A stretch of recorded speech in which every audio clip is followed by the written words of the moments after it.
রাতে সমুদ্রের মধ্যে যখন শিপ চলে তখন আমরা নাবিক যারা আছি তারা কিভাবে পথ খুঁজে পাই, বা আমরা রাতে যখন শিপ চালাই তখন রাতে আমাদের শিপে কোনো হেডলাইট থাকে কিনা, এ ধরনের অনেক প্রশ্নের সম্মুখীন হয়েছি। তা আজকে বিষয়টা একটু ক্লিয়ার করব। ধরেন আপনারা যখন রাস্তায় কোনো কার ড্রাইভ করবেন তখন, বা মোটরসাইকেল ড্রাইভ করবেন তখন আপনার হেডলাইটের প্রয়োজন, কারণ সামনে কি আছে সেটা আপনাকে দেখার জন্য আপনার লাইট প্রয়োজন। বাট আমাদের শিপের ক্ষেত্রে তা পুরোপুরি ভিন্ন। আমাদের শিপে কোনো হেডলাইট থাকে না। তো আজকের ভিডিওটা আপনারা কাইন্ডলি শেষ পর্যন্ত দেখবেন, তাহলে হয়তো আপনারা বুঝতে পারবেন। আমি এখন যে জায়গাটা আছি সেটা হচ্ছে ব্রিজ রুম, এবং আপনাদের ভিডিও করার জন্যই শুধুমাত্র এখন লাইট জ্বালিয়েছি। তারপর আমি পিছনের দিকে লাইট জ্বালিয়েছি, আপনাদের দেখালে হয়তো বুঝবেন। তো রাতে যখন আমরা শিপ চালাই তখন এই ব্রিজ রুমটা পুরোটা ডার্ক থাকে। ডার্ক থাকে এই কারণে যে আমাদের শিপে আমাদের যে সামনের দিক আছে, আমাদের যে গ্লাস আছে, সেই গ্লাস দিয়ে আমাদের বাইরের ট্রাফিক দেখা লাগে। এই ট্রাফিক দেখতে হলে আমাদের ব্রিজের ভিতরে যদি লাইট জ্বলে তখন আমাদের চোখের যে ভিজিবিলিটি আছে সেটা অনেকটা কমে যায়। আমরা দূরের জিনিস দেখতে পারবো না, কারণ আমরা যদি লাইটের মধ্যে থাকি তাহলে আমরা দূরের কোনো লাইট দেখতে পারবো না। বাট যদি ব্রিজটা ডার্ক রুম থাকে, পুরোটা অন্ধকার থাকে, তাহলে আমরা অনেক দূর পর্যন্ত, অনেক মাইল পর্যন্ত আমরা খালি চোখেই আমরা লাইট দেখতে পারবো। আর আমাদের সহায়ক যন্ত্র তো আছেই, কী কী যন্ত্র ব্যবহার করি সেটাও আপনাদেরকে একটু দেখাবো। তো চলুন আপনাদেরকে একটু ওই পাশটা দেখাই। আমি এখন যে পাশটায় আছি এটা হচ্ছে চার্ট রুম বলে, এবং চার্ট রুমের ওপাশে হচ্ছে আমার সব নেভিগেশন ইকুইপমেন্ট আছে। তো এই পাশটা দেখাই, আপনারা একটু খেয়াল করলে বুঝবেন যে এই পাশে দেখেন পর্দা দেয়া আছে। এই পর্দা দেয়া আছে কারণ আমাদের চার্ট রুমে অনেক সময় আমাদের লাইট জ্বালানোর প্রয়োজন হয়, কারণ এই যে চার্টটা আছে আমাদের চার্ট দেখার প্রয়োজন হতে পারে। আবার ডেকলগ বুক রাখা আছে এবং নেভিগেশন রেকর্ড বুক রাখা আছে। এখানে আমরা প্রতি ঘন্টায় জিপিএস পজিশন, আমাদের যে জিপিএস আছে সেই পজিশন লগ করি, অনেক কিছু এন্ট্রি করা লাগে। তো এই জন্য আমাদের এই যে ব্রিজের যে দুইটা লাইট দেখছেন, এই ব্রিজের দুইটা লাইট, আপনাদেরকে একটু আমি উপরের লাইটটা বন্ধ, এই যে দেখেন এই লাইট দুইটা শুধু জ্বলে, আমাদের এটা প্রয়োজন হয়। তো এই লাইট যখন আমি জ্বালাবো তখন আমার সামনের নেভিগেশনে যাতে কোনো মানে সমস্যা না হয়, এজন্য এই কার্টেনগুলো দেওয়া হয়েছে। এবং কার্টেনের ওই পাশে আপনাদেরকে একটু দেখাই, এই দেখেন পুরোটাই হচ্ছে ডার্ক রুম, এবং প্রত্যেকটা ইকুইপমেন্টে ডিমার আছে। মানে আমি ব্রাইটনেস কমাইতে পারবো, বাড়াইতে পারবো, কারণ আমি ব্রাইটনেস যত কম রাখবো তত আমার চোখের ভিজিবিলিটিটা বা আমার সামনে দেখার ক্ষমতাটা আরও বেড়ে যাবে।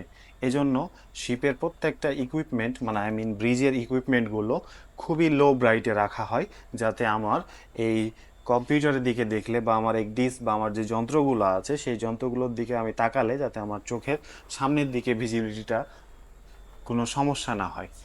আপনারা যদি একটু সামনের দিকে দেখেন পুরোটাই ডার্ক, কিছুই দেখতে পাবেন না। আমাদের শিপ কিন্তু এখন রানিং অবস্থায় আছে, এবং আমাদের শিপে কোনো কিছুই এখন দেখা যাচ্ছে না। তো আপনাদেরকে একটু দেখাই, এইটা হচ্ছে যে আমরা তাহলে, এখন আপনাদের প্রশ্ন হতে পারে যে আমরা তাহলে রাস্তা খুঁজে পাই কিভাবে। এই যে এই যন্ত্রটা যেটা দেখছেন এটা হচ্ছে আমার শিপের একডিস। এটা হচ্ছে অনেকটা গুগল ম্যাপের মতো। এই যে এই অংশটা দেখছেন এগুলো হচ্ছে ল্যান্ড, আমাদের লাস্ট পোর্ট ছিল এইটা, এবং আমরা এই পথ দিয়ে, এটা হচ্ছে প্যাসেজ প্ল্যান, এই পথ দিয়ে আমরা এখন রওনা হচ্ছি। এবং এই জায়গাটা দেখেন এটা হচ্ছে আমার শিপের পজিশন, আমার বর্তমান শিপের পজিশন, এবং আমার শিপ রানিং অবস্থায় আছে। এবং আপনার শিপের স্পিড দেখেন 11.3 নট। এবং আমরা এখন আছি ব্ল্যাক সিতে। এই অংশটা হচ্ছে পুরোটাই ব্ল্যাক সি, এবং আমরা ব্ল্যাক সি পাড়ি দিয়ে আমরা হচ্ছে এই জায়গায় মেডিটেরিয়ান আছে, মেডিটেরিয়ানের পর এই গ্রিসের এই দিকে আমরা এই জিব্রাল্টার পার হব। জিব্রাল্টার পার হয়ে আমরা হচ্ছে, এই দেখেন এইটা হচ্ছে ব্ল্যাক সি, তারপর হচ্ছে ইস্তাম্বুল, এটা হচ্ছে মেডিটেরিয়ান সি, এইটা হচ্ছে গ্রিসের পাশ দিয়ে, এটা হচ্ছে মাল্টা, মাল্টার পাশে দিয়ে আমরা হচ্ছে, এটা হচ্ছে জিব্রাল্টার, জিব্রাল্টার ক্রস করে এটা হচ্ছে নর্থ আটলান্টিক ওশান। এই নর্থ আটলান্টিক ওশান ক্রস করে আমরা হচ্ছে যে Gulf of Mexico, Gulf of মেক্সিকোতে গিয়ে আমাদের এই জায়গাটা হচ্ছে ডেস্টিনেশন পোর্ট। তো এখন দেখেন আমাদের শিপে আমরা কত দূর বাকি আছি, 7,208 নটিক্যাল মাইল, মানে প্রায় 13,000 কিলোমিটার মতো আমাদের রাস্তা এখনও বাকি, এবং 25-26 দিনের মতো আমাদের রাস্তা এখনও বাকি। তাহলে আপনাদের হয়তো প্রশ্নের উত্তর পেয়েছেন যে আমরা তাহলে পথ কিভাবে খুঁজে পাই।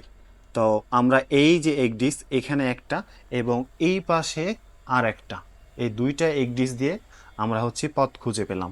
বাট আমাদের আশেপাশে যে ট্রাফিক আছে এইটা হচ্ছে রাডার, এটা হচ্ছে একটা রাডার। তো এই দুইটার মাধ্যমে আমাদের শিপের আশেপাশে, যেটা হচ্ছে আমার শিপের পজিশন, এবং এখানে দেখেন 6 নটিক্যাল মাইল সিলেক্ট করা আছে, এইটাতে দেখেন 12 নটিক্যাল মাইল সিলেক্ট করা আছে।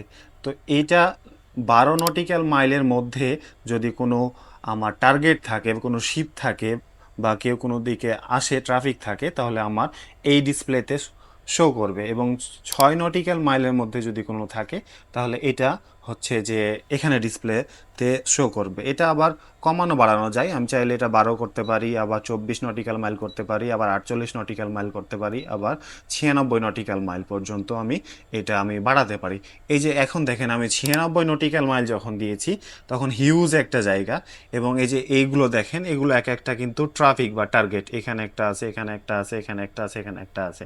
তাহলে হচ্ছে যে কি, যে আমাদের র্যাডারের মাধ্যমে আমাদের ট্রাফিকটা দেখতে পাচ্ছি, তাহলে আমাদের আর কোনো হেডলাইটের প্রয়োজন হচ্ছে না। আমি এক্সডিএসের মাধ্যমে আমার পথ খুঁজে পাচ্ছি এবং র্যাডারের মাধ্যমে আমি আমার টার্গেট খুঁজে পাচ্ছি, তাহলে আমি এখান থেকে অ্যাকশন নিতে পারবো। এখন আমি তাহলে আমার পথ খুঁজে পেলাম, আবার আমার ট্রাফিকও পেলাম। এখন আমি ব্রিজে একা, এবং আমি একা শিপ চালাচ্ছি, এবং আমার সাথে রাতে অ্যাসিস্ট্যান্ট থাকে একজন। তো উনি এখন নিচে গেছে, উনি আসে নাই।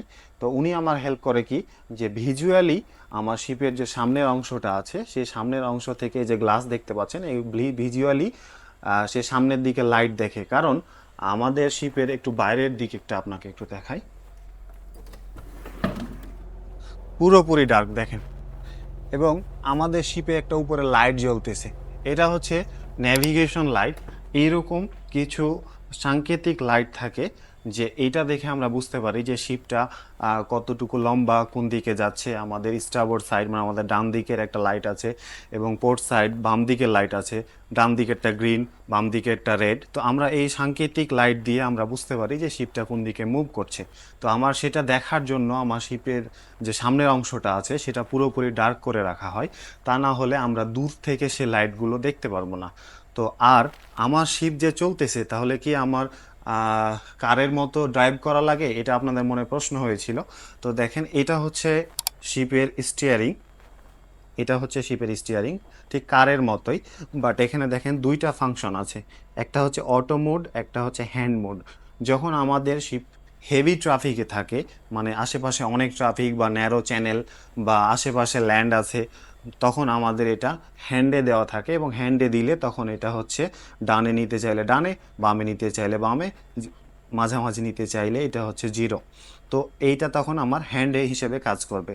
আর এখন দেখেন এটা অটোতে রাখা আছে, এবং অটোতে রাখা আছে আমার শিপের হেডিং দেখেন 264, এবং এখানে আমি 264 সিলেক্ট করে রেখেছি। আমি এটা চাইলে মুভ করতে পারবো 265, 66, 68, 69। তো আমি এটা যখন মুভ করব তখন আমার অটোমেটিক এই স্টিয়ারিংটা কাজ করবে, এবং এই কোর্সটা তারা মেনটেন করবে। আমি এটা যেটা দিব সেটা এখানে, এবং শিপ অটো মুডটা কত মেনটেন করছে সেটা হচ্ছে এখানে। তো তখন আমার আর এই হ্যান্ড স্টিয়ারিংয়ের প্রয়োজন নাই। আমরা রাতের বেলা বা যখন ফাঁকা থাকে এরকম, তখন হচ্ছে আমরা অটো পাইলট মোড ব্যবহার করি, তখন আমার স্টিয়ারিং করার প্রয়োজন হয় না। তো আশা করি আপনাদের হয়তো প্রশ্নের উত্তর পেয়েছেন, যে রাতের বেলা আমরা যখন শিপ চালাই তখন পুরোপুরি অন্ধকারে চালাই। এবং আর একটা প্রশ্ন যা করেছিলেন, যে আমরা যখন শিপ চালাই তখন কি আমরা কন্টিনিউয়াস চলি কিনা। এই যে দেখলেন 25-26 দিনের যে রাস্তা, প্রায় 13,500 কিলোমিটার যে পথ, সমুদ্র পথ, এ সময় আমাদের শিপ কন্টিনিউয়াস চলবে, এক মুহূর্তের জন্য দাঁড়াবে না। যেমন ইস্তাম্বুলে যাওয়ার আগে হয়তো পাইলট নেওয়ার জন্য শিপের স্পিড স্লো ডাউন করবে, বাট আমাদের শিপ একদমই মানে বন্ধ থাকে না, ইঞ্জিন সবসময় রানিং থাকে যতক্ষণ পর্যন্ত না আমরা ডেস্টিনেশন পোর্টে পৌঁছাচ্ছি। তো আরেকটা ভিডিওতে আমি আরও ডিটেলস বলবো। ভিডিও অনেকটা বড় হয়ে গেছে, ভিডিওটি দেখার জন্য অনেক ধন্যবাদ। যারা আমাকে নতুন দেখছেন, আমি হচ্ছি ওয়াহিদ হাসান নয়ন, শিপে সেকেন্ড অফিসার হিসেবে কর্মরত আছি। আমার ভিডিওটি ভালো লাগলে অবশ্যই কমেন্ট বক্সে জানাবেন, এবং আর কোন টপিক নিয়ে ভিডিও চান সেটাও আমাকে জানাবেন। আমি আপনাদের প্রশ্নের উত্তর দেওয়ার চেষ্টা করব। সবাই ভালো থাকবেন, সুস্থ থাকবেন, দেখা হবে নতুন কোনো ভিডিওতে। আর যে কোনো সোশ্যাল মিডিয়াতে, ইউটিউব, ফেসবুকে নয়ন অন দ্য সি লিখে সার্চ দিলে আমাকে পেয়ে যাবেন। আসসালামু আলাইকুম।